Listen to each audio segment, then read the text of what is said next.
Assalamualaikum warahmatullahi wabarakatuh. Selamat pagi dan salam sejahtera bagi kita semua. Yang terhormat Ibu Zidni Husnia Fahrunisa SIMAK selaku dosen pengampu mata kuliah Kelayakan Investasi dan Portofolio.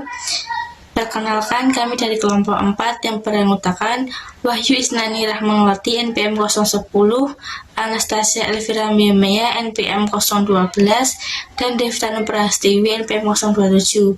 Di sini kami akan mempresentasikan mengenai metodologi studi peristiwa. Untuk mempersingkat waktu, presentasi yang pertama akan disampaikan oleh rekan saya. Nah, informasi tersebut berupa pengumuman dividen, pengumuman laba, pembelanjaan modal, perubahan komposisi kepemilikan, merger dan akuisisi, perubahan peraturan pada industri atau bentuk usaha tertentu, kondisi politik, dan bentuk peristiwa lainnya.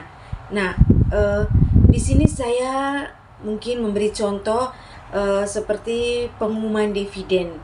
Mengapa pengumuman dividen itu merupakan suatu informasi yang diumumkan itu akan mempengaruhi pasar, di mana ketika informasi terkait dividen itu diumumkan, nah investor itu mereka akan melihat perusahaan tersebut membagi dividen.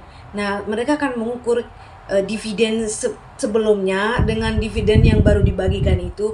Mereka akan membuat perbandingan dan melihat bahwa perusahaan itu apakah dia bergerak maju pembagian dividen itu, apakah jangan sampai dividen tahun sebelumnya lebih besar ketimbang dividen tahun yang terjadi, sehingga itu yang membuat mereka suatu perbandingan yang pada akhirnya membuat investor bisa menentukan.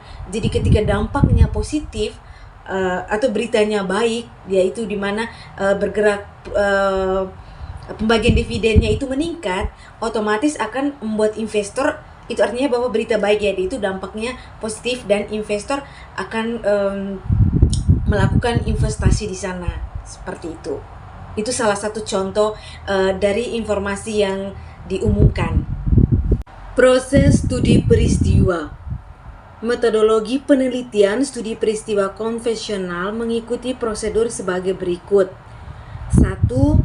Mengidentifikasi bentuk, efek, dan waktu peristiwa. Nah, itu peristiwa apa yang memiliki nilai informasi.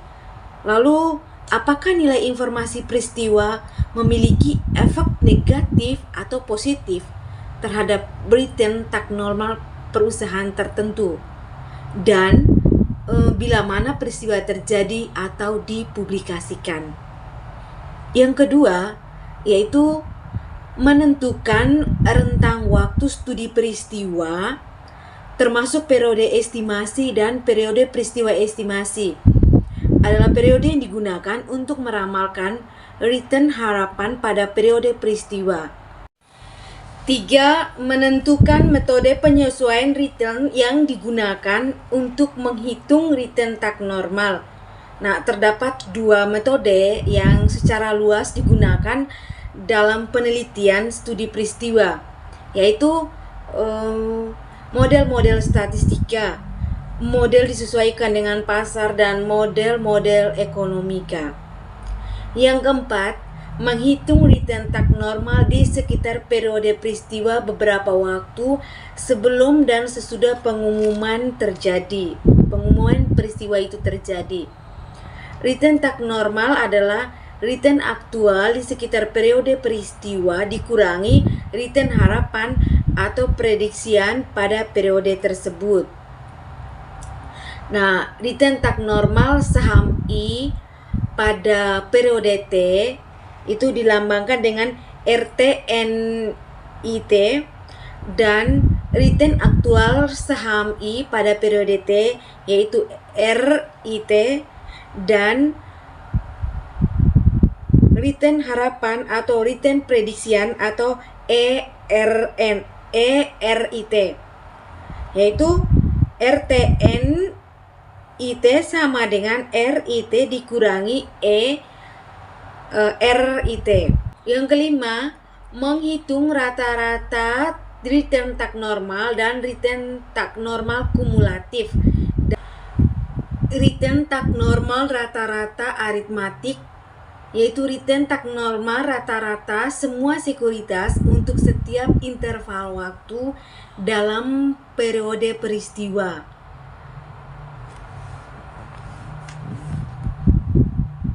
RTNT sama dengan sigma NI sama dengan 1 RTNT per K, di mana rata-rata RTN yaitu return tak normal rata-rata pada waktu ke T, dan K yaitu jumlah sekuritas. B.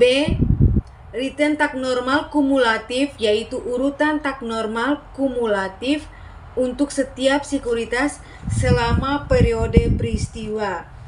RTNKI sama dengan T sigma T sama dengan plus N, T sama dengan min N, RTNT.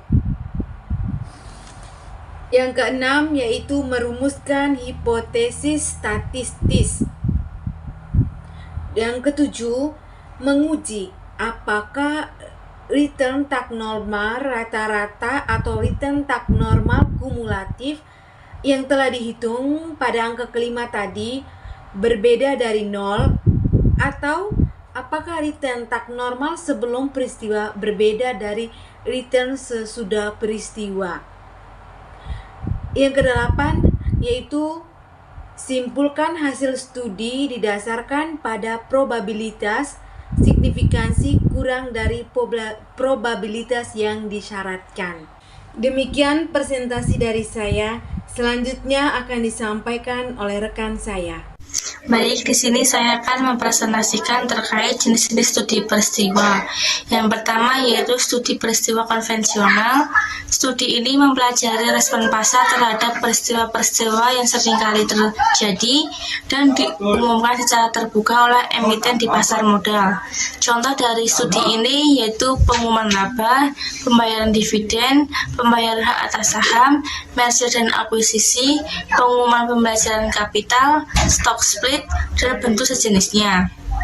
Yang kedua yaitu studi peristiwa kluster. Studi ini mempelajari respon pasar terhadap peristiwa yang diumumkan secara terbuka yang terjadi pada waktu yang sama dan berdampak pada sekelompok perusahaan atau kluster perusahaan tertentu.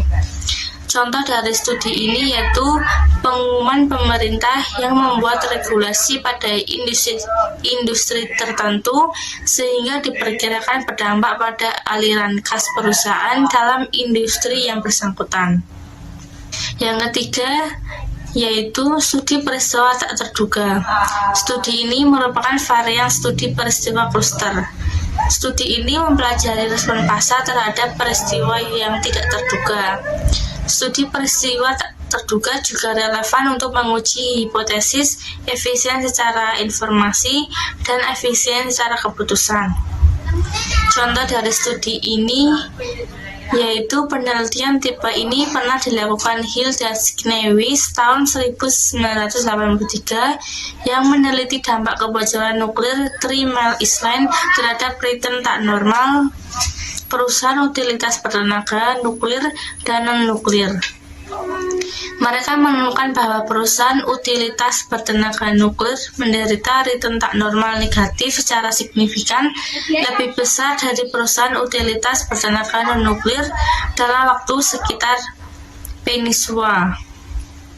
Studi peristiwa tak terduga juga pernah dilakukan di Indonesia oleh Asri dan Arif tahun 1998 yang meneliti respon pasar terhadap peristiwa kerusuhan 27 Juli 1998.